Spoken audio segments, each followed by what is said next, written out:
without fail. That kind of determines what your day is going to turn out to be like, or at least sets the tone of your day, like an omen. You know, maybe for a guy, it's you have a little too much salt with your meal the night before, and so it's the belt notch. You know, and guys' belt notches, they're an inch apart. They should really be a half an inch apart. When you get to be old like me, you get these kind of belts that have notches all the way through it.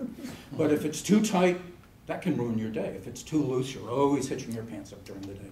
And with women, I mean, I don't know how you do it. Women have these necklaces and these bracelets with clasps. I don't know how you do it, especially when they're back here. Do you ever have problems with that, like you get up in the morning and your fingers seem, well, they're a lot thicker than they were yesterday, and you have trouble with that? Or there's the other one. Almost everybody has this. You just wake up and you're opening your eye, and you know the world is out there, but the unconscious Rolodex from your dreams is still going through. You're thinking about things that you dreamt about. You think about things in the daylight. And then it jams. And it jams on the person you least want to see during the course of the day. Something like that. Anything like that? Am I getting close?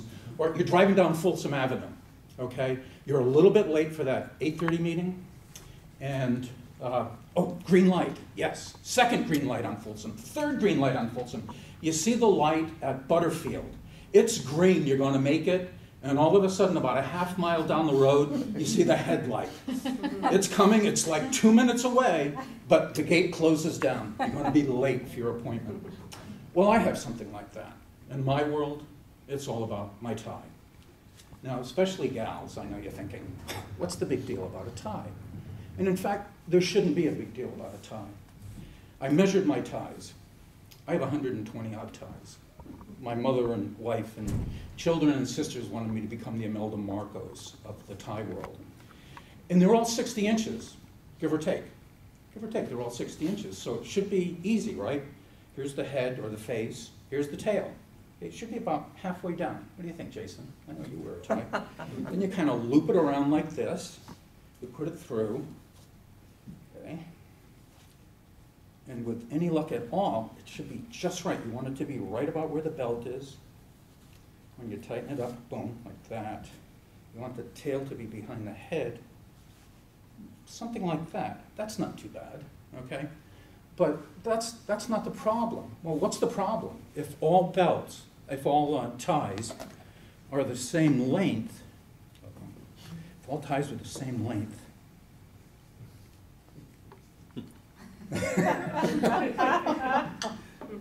okay, there's one thing I am going to teach you today, if there's anything I teach you. Okay, they're all the same length, but they're not all the same width. And the width changes everything. You know what I'm talking about. Okay, so you put it on. Okay, you say, well, okay, what's the rule? Okay, just so the proportion is halfway down, turn it on like that, you put it through. Okay, around.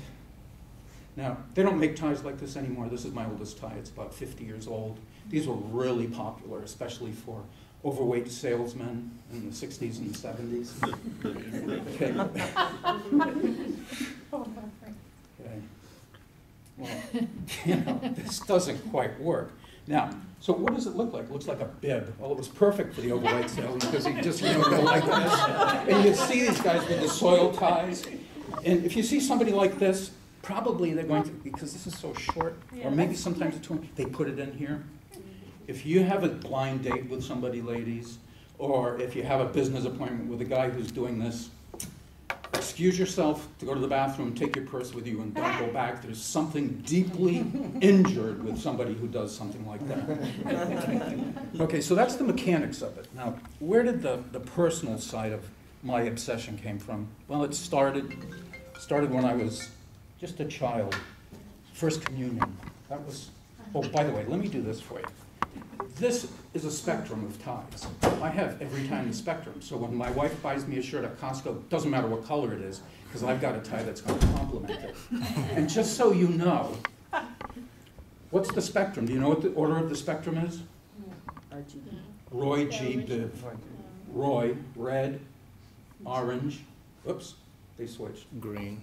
Red, orange, yellow, green, and I put in a couple of shades of green, and then green, blue, and then indigo and violet. I put a couple of different shades of violet in there, okay? So I'm sorry that I had to take time to edify you, but if there's one thing you're going to remember from this speech, it's going to be the spectrum.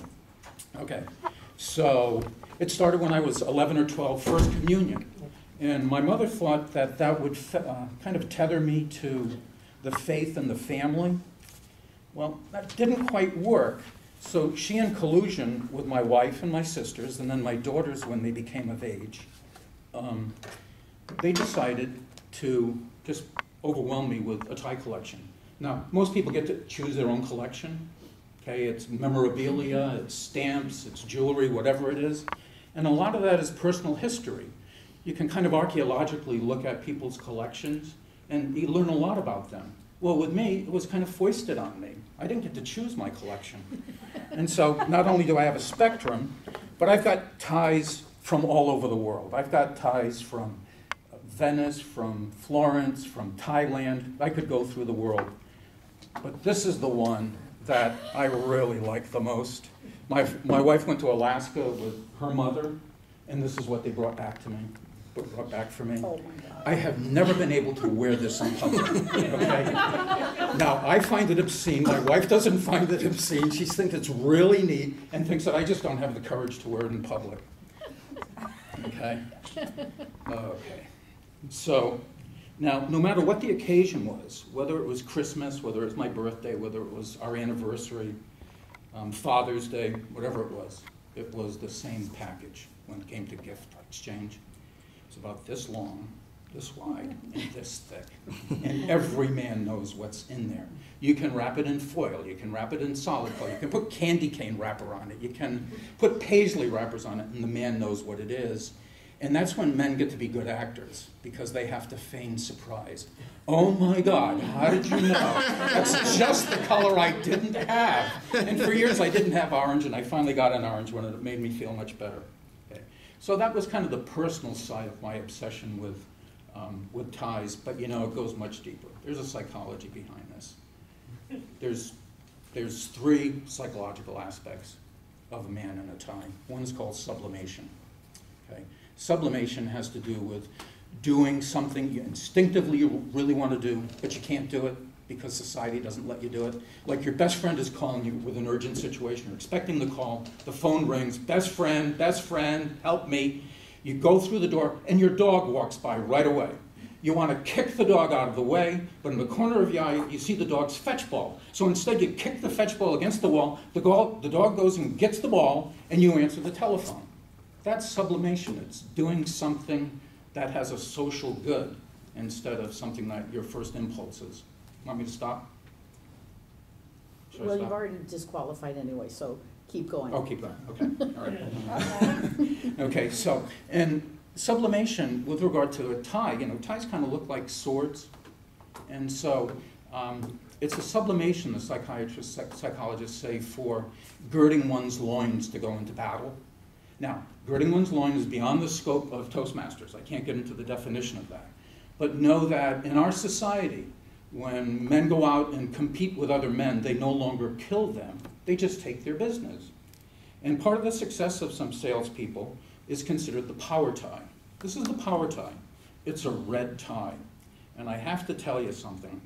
If you get it just right, and I don't know if I can, if you get it just right, you get the knot perfect, you get the vertical, the head to light, perfectly vertical down the front, you tighten it up. Actually, that tightness fits really good around your throat.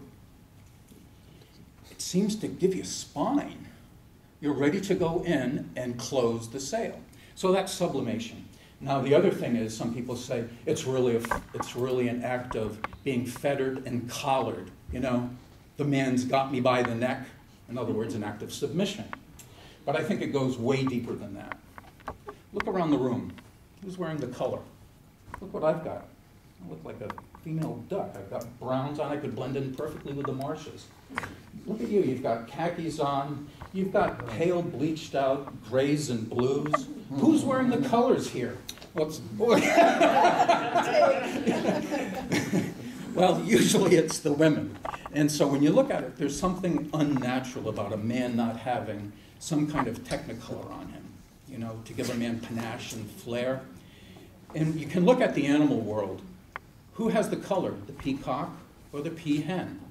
Who has the color, the mallard drake or the female duck? Well, it's the mallard drake. He's got that beautiful incandescent red and green on his neck.